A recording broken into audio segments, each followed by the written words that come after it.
Well, hi guys, welcome to this Facebook Live. Thanks for joining in.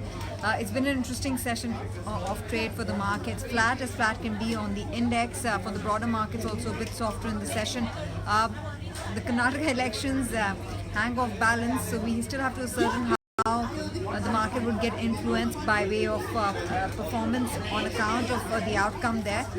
It's still a bit iffy. It's, as they say, it's not done till it's done. And I think 11th or 59th minute, there are a lot of changes happening. But aside of politics, there's of course going to be a lot of focus on individual names in the session. Remember, oil marketing companies, I'll start off with that story as questions start coming in, and I'll take your queries on the markets and sectors at large. But you essentially are looking at oil marketing companies at the receiving end of rising oil prices and falling rupee. So both those added together is really a double whammy, which is why I think the government, in its measure, working with the oil industry, has allowed OMCs to hike prices in a measured manner. We heard that from IOC. But they still need to cover a lot of ground so as to ensure that they do not report losses. So you are going to be looking at a marginal increase in prices from oil marketing companies. Aside of that, you also have, of course, some of the banking stocks which will focus on account of PNB's fraudulent transaction. It still weighs on the stock. PNB is down 11% in trade this afternoon, closed down about 11%. So there was a considerable amount of pain coming in from Punjab National Bank in trade. Would appreciate your questions coming in. I'd love to take them over and get you more perspective on the markets. I also wanted to touch upon what's happening with metals. So, with Hindalco's earnings and what Tata Steel has to say in this quarter, one would essentially believe that realizations are holding strong and the demand environment for commodities is still very much intact. We had important numbers come in as well today. ITC came out with a good set of numbers. You had TVS Motors as well, inline set, and that saw a bit of a reaction from the markets. I just want to quickly touch upon some of the questions that you may have.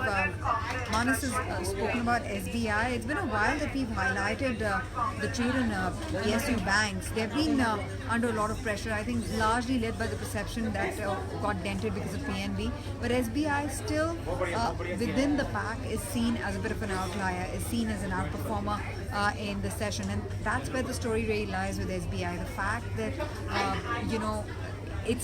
it's SBI versus other PSU banks. It's not SBI and the other PSU banks. And there's still a lot of institutional interest in SBI. However, it's just one brush with which the entire pocket of PSU banks is being painted right now, and I think that canvas is not going to change. The outlook for PSU banks is still a bit murky on account of what they're doing with their bad loan situation.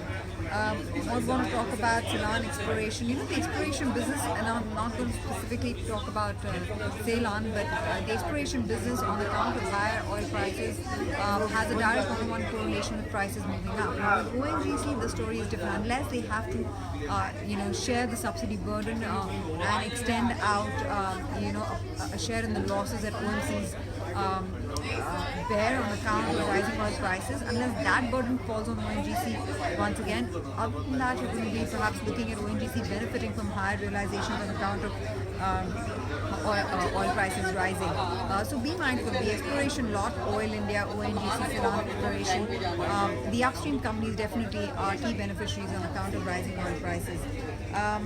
Okay, Sanju's asked about Biocon. What can I say about Biocon? In terms of how business is shaping up, they have got a couple of approvals in the biosimilars domain, have tied up with companies abroad for research and development of new drugs.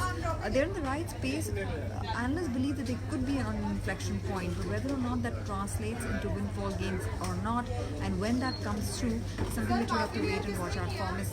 Nirmala Shaw, of course, has been very, very bullish about the entire space per se, as biosimilars is a very niche domain, complex drugs, but it is really a space where the first mover advantage can work out very well for Biocon. And we've already heard from managements of companies like Lupin who are also exploring the opportunity set. It's a big opportunity set, the biosimilars industry.